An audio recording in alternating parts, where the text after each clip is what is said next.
জ্বলে যাচ্ছে মণিপুর, তাতে কি দিব্যি চলে যাচ্ছে ভারতের প্রধানমন্ত্রীর, যিনি নিজেকে অবশ্য কখনো বলেন চৌকিদার, কখনো বা প্রধান সেবক। কিন্তু ইদানিং তিনি বা তার দলের লোকরা আর বলেন না তিনি ইউক্রেন যুদ্ধ থামিয়ে দিয়েছেন। घोटाले में फंसे सांसद आज ये लोग भ्रष्टाचार मिटा के काला धन लाने वाले थे, लेकिन ये लोग तो इनको ही साथ ले रहे हैं। लेकिन वॉर तो रुकवा दी ना पापा। किसान देश का अन्नदाता है, फिर भी उनके साथ अन्याय हो रहा है। वो लोग आत्महत्या कर रहे हैं। लेकिन वॉर तो रुकवा दी ना पापा। ये लोग औरतों के खिलाफ जुल्म नहीं रोक पा रहे, महंगाई को नहीं रोक पा रहे, बेरोजगारी को नहीं रोक पा रहे। लेकिन वॉर तो रुकवा दी ना पापा। ও আর রুকুয়া দি বললে এখন হাসির খোরাক হতে হয়। কেউ বলেন না আচ্ছে দিন আনার কথা, জিনিসপত্রের দাম কমানোর কথা, বরং জিনিসপত্রের দাম বৃদ্ধি হলে কেন্দ্রীয় মন্ত্রী পীযূষ গোয়াল বলেন ওসব গৌণ বিষয়। রিজার্ভ ব্যাংকের উচিত এখন সুদ কমানোর কথা ভাবা। মানে সাধারণ মানুষ আতপেটা খেলেও তাদের কিছু এসে যায় না, সুদ কমিয়ে শিল্পপতিদের লাভ দেখাই এখন মুখ্য বিষয়, বাকি সব গৌণ। আর পেঁয়াজের দাম বাড়লে অর্থমন্ত্রী নির্মলা সীতারামন বলেন তিনি পেঁয়াজ খানই না। मैं इतना लहसुन प्याज नहीं खाती हूँ जी, सो डोंट वरी। मैं ऐसे परिवार से आती हूँ जहाँ अनियन प्याज का मतलब नहीं रखते हैं। এসব মণিমুক্তকে নিয়ে প্রথম 2 টার্মের চেয়ে কিছু কম রসে বসে নেই নরেন্দ্র দামোদর দাস মোদী। লোকসভায় 400 পার না হওয়ার এবং বারাণসীতে কম ভোট পাওয়ার কাটা ঘায়ে একটু মলম লাগিয়েছে হরিয়ানা এবং মহারাষ্ট্র। কাশ্মীর ও ঝাড়খণ্ডে বিজেপির ভরাডুবি নিয়ে যাতে গদি মিডিয়া বিশেষ উচ্চবাচ্য না করে তার নির্দেশও দেওয়া হয়েছে। তবে হঠাৎ বন্ধু গৌতম আদানির বিরুদ্ধে মার্কিন আদালত অ্যারেস্ট ওয়ারেন্ট জারি করায় একটু বিপাকে পড়েছেন তিনি। কিন্তু এত কাণ্ডের মধ্যে কোথায় মণিপুর? কে সেখানে অশান্তি রুকোয়াবেন? কার দায়িত্ব এটা? রাহুল গান্ধীর না অন্য কারো? সেখানের ডাবল ইঞ্জিন সরকারের মুখ্যমন্ত্রী বা কি করছেন? সংসদের শীতকালীন অধিবেশনে এই নিয়ে কি হতে চলেছে? কেন মোদী এই বিষয়টি নিয়ে মুখ খুলছেন না? এই অতি গুরুত্বপূর্ণ বিষয়টি নিয়ে আজকের এই এপিসোড। ভিডিওটি ভালো লাগলে এটিকে লাইক ও শেয়ার করে ছড়িয়ে দেবেন আরো মানুষের কাছে, কারণ গদি মিডিয়া এই সব কথা একেবারেই আপনাদের কাছে আনবে না। আর স্বাধীন এই সাংবাদিকতার পাশে থাকতে চ্যানেলটি সাবস্ক্রাইব করে নোটিফিকেশন বেলটি চালু করে রাখতে ভুলবেন না।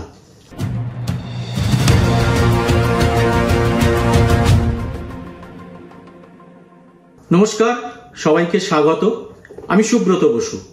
2023-এ যখন মণিপুরের অশান্তির খবর সামনে এসেছে তখনও কিন্তু নরেন্দ্র মোদীর প্রবল এনার্জি দেখা গিয়েছিল কর্ণাটকের ভোটের প্রচারে গেছেন মধ্যপ্রদেশে, গেছেন ছত্তিশগড়ে। ইউক্রেন যুদ্ধ যিনি থামাতে পারেন তিনি কিন্তু মণিপুর নিয়ে একটি বাক্যও বলেননি। এর আগে এমন কালচার এ দেশ দেখেনি। দেশেরই একটি অঙ্গরাজ্য এমন মারাত্মক অশান্তির আগুনে জ্বলছে, অথচ দেশের প্রধানমন্ত্রী এ নিয়ে কোনো কথা বলছেন না বা কোনো হেলদোল দেখাচ্ছেন না। এমন কখনো ঘটেনি এদেশে। দেশে এমন অশান্তির আবহ অনেক ঘটেছে। মোদী মুখ্যমন্ত্রী থাকাকালীন গুজরাটে যে সাম্প্রদায়িক দাঙ্গা ঘটেছিল তাতে তৎকালীন প্রধানমন্ত্রী বিজেপিরই অটল বিহারী বাজপেয়ীকেও ছুটে যেতে হয়েছিল। मेरा एक ही संदेश है कि वो राजधर्म का पालन करें। राजधर्म। অটল বিহারী গুজরাটের তখনকার মুখ্যমন্ত্রী নরেন্দ্র মোদীকে রাজধর্মের কথা বলেছিলেন।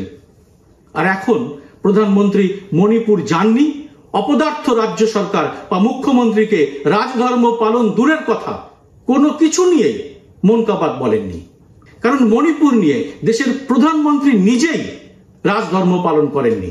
তাকে কে স্মরণ করাবে সে কথা? মনে করাতে পারতেন দেশের 1 নম্বর নাগরিক আমাদের রাষ্ট্রপতি বা বিভিন্ন রাজ্যের রাজ্যপালের মনোনয়ন চিরকালই শাসক দলের অঙ্গুলি হেলনেই হয়। কিন্তু তাতেও আমরা পেয়েছি এপিজে আব্দুল কালাম বা প্রণব মুখোপাধ্যায়কে। মন্ত্রিসভার হ্যাঁতে হ্যাঁ মেলানোর এই যে আলংকারিক পথ, একেবারে কাঠের পুতুলের মতো, তা রামনাথ কোবিন্দ বা দ্রৌপদী মুর্মু যেন উঠে পড়ে প্রমাণ করতে নেমেছেন। নরেন্দ্র মোদীর দ্বিতীয় টার্মে 1 বছরের বেশি চলেছিল কৃষক আন্দোলন, খোদ দিল্লির কাছেই ধর্ণা। তাতে 700-র বেশি কৃষকের মৃত্যুতে শুধু প্রধানমন্ত্রী বা তার মন্ত্রিসভা নির্বিকার ছিল তাই নয়, মুখে একেবারে কুলু পেটে বসেছিলেন স্বয়ং রাষ্ট্রপতিও। যখন দিল্লির রাস্তায় হরিয়ানার মহিলা কুস্তিগীরদের উপর পুলিশি উৎপীড়ন চলছে, তখন গর্বের সোনার মেয়েরা একজন মহিলা হিসেবে ভারতের রাষ্ট্রপতিকে হস্তক্ষেপ করতে বলেছিলেন, কিন্তু একটিও বিবৃতি আসেনি রাষ্ট্রপতি ভবন থেকে। তাই যখন দেখি কলকাতার রাজভবনে বসে এক সাংবিধানিক প্রধান মাঝে মধ্যেই রীতিমতো সাংবাদিক সম্মেলন করে রাজ্য সরকারের উপর তার ক্ষোভ জানাচ্ছেন, তখন অবাক হয়ে ভাবতে হয়, সত্যি কি বিচিত্র এই দেশ।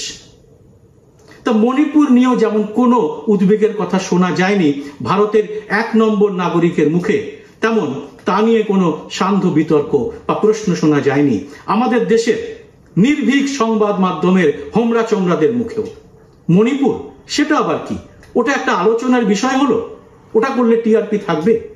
আমার এক গদি মিডিয়ায় কাজ করা বন্ধু একটা সৎ উপদেশ দিয়েছিল।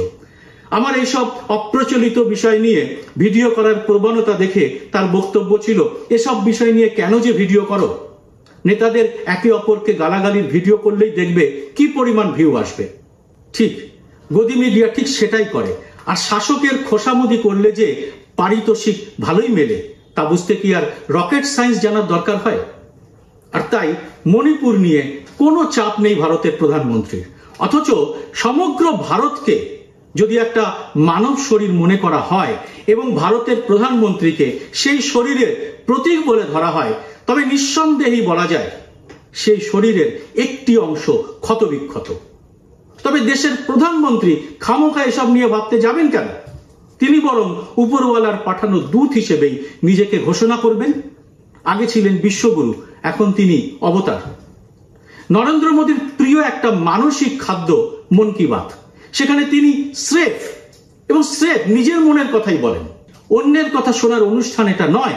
অন্য সাধারণ নাগরিক তো দূর কি বাত, মোদী সাংবাদিকদের কথা শুনতেও একেবারে আগ্রহী নন। সুতরাং মণিপুর তার মন কি বাতে জায়গা পায়নি।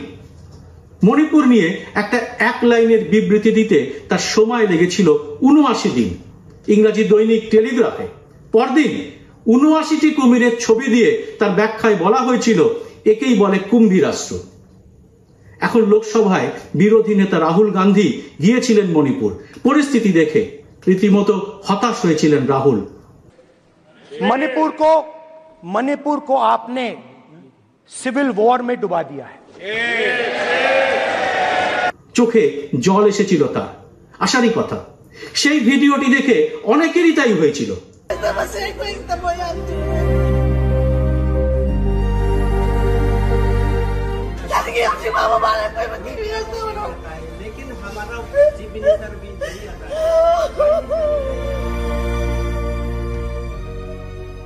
কিন্তু এসব দেখে হেসেছিলেন বিজেপির অন্ধ ভক্তরা। বলেছিলেন মণিপুর নিয়ে আধিক্ষতা করার এক জায়গা পায়নি। রাহুল খুব মোক্ষম ভাবেই মণিপুরের ভৌগোলিক বিন্যাস সামনে এনে শাসক পক্ষকে বিঁধেছিলেন। ফিরে এসে লোকসভায় তার ভাষণে বলেওছিলেন, মণিপুরকে নরেন্দ্র মোদী 2 ভাগে ভেঙে দিয়েছেন। मणिपुर को आपने सिविल वॉर में डुबा दिया है। একই রাজ্যে 2 রকম শাসন। বলেছিলেন সেখানে যাওয়ার কথা। কখনো এ দেশের ভোটের প্রচার, আর তারপর দিনই বিদেশের মাটিতে দেখা যাচ্ছে ভারতের প্রধানমন্ত্রীকে বিভিন্ন আন্তর্জাতিক মঞ্চে বা অন্য দেশে। আর ভারতের প্রধানমন্ত্রীর বিদেশ ভ্রমণ সাঙ্গ করে ফিরে আসার পরই সে দেশে শুরু হচ্ছে গৌতম আদানির বিভিন্ন প্রকল্প। पूरा देश जानता है कि नरेंद्र मोदी और अदानी जी एक हैं। पूरा देश जानता है कि इंडिया में अदानी जी सेफ हैं और उसका कारण नरेंद्र मोदी है। কিন্তু কোনো মতেই মণিপুর যাবেন না তিনি। কেন এমন পণ প্রধানমন্ত্রীর? না, এর কারণ কিন্তু কোনো সাংবাদিকের পক্ষেই বলা সম্ভব হয়নি। বলতে পারেননি কোনো অন্ধভক্ত। এবার একটা তালিকা দেওয়া যাক। এই সময় 250-র বেশি মানুষের মৃত্যু ও 60,000-এর বেশি মানুষ ঘরছাড়া হয়েছেন মণিপুরে। আর এই সময় মোদি কোথায় কোথায় গেছেন? Japan, Papua New Guinea, Australia, America, মিশর, ফ্রান্স, সংযুক্ত আরব আমিরশাহী, Africa, Greece, Indonesia, Qatar, Bhutan, Italy, Russia, Austria, Poland এবং ইউক্রেন এবং সিঙ্গাপুরেও গেছেন। তালিকায় কিছু দেশের নাম বাদ পড়লেও পড়তে পারে।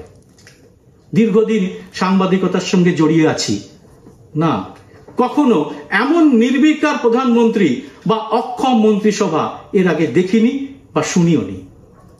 আরব ইসরায়েলের মতো বা তার চেয়েও যেন বেশি পারস্পরিক ঘৃণার এমন স্রোত আগে আমরা কেউই এদেশে দেখিনি। বারবার হিন্দু মুসলমান দাঙ্গা দেখেছে দেশ। অসমে বাঙালি খেদাবের মতো জাতি বিদ্বেষের আঁচও পুইয়েছে এই দেশ এবং রাজ্য। কিন্তু হিন্দু মুসলমান দাঙ্গাই হোক বা ভাষা বিদ্বেষী হোক, তা মাত্রা ছাড়া হলে সরকার কিংবা এদেশের সংবাদ মাধ্যম এই জমানার আগে কখনো এমন নিষ্ক্রিয় আচরণ করেছে তা কিন্তু কেউ দেখেনি। বরং সংবাদ মাধ্যম এবং বিভিন্ন রাজনৈতিক ব্যক্তিত্বকে আমরা বিভিন্ন সময় সোচ্চার হতে দেখেছি। রাজনৈতিক লাভ ও লোকসানের হিসেব বিভিন্ন রাজনৈতিক দল বিভিন্ন সময় করেছে, কিন্তু তাতেও একটা আড়াল থাকতো। এমন খোলামেলা মৌনতা এই দেশ এর আগে কখনো দেখেনি। তবে সাম্প্রতিক আপডেট এই যে সে রাজ্যের বিধায়কদের যেন ঘুম ভেঙেছে। তারা মুখ্যমন্ত্রীর ডাকা বৈঠক বয়কট করেছেন। মণিপুর কিন্তু সাধারণ আর 10টা রাজ্যের মতো একেবারেই নয়। উত্তরে নাগাল্যান্ড, দক্ষিণে মিজোরাম, পশ্চিমে অসম, কিন্তু পূর্ব ভারতে সীমান্ত, ওপাশেই পড়শি দেশ মায়ানমার।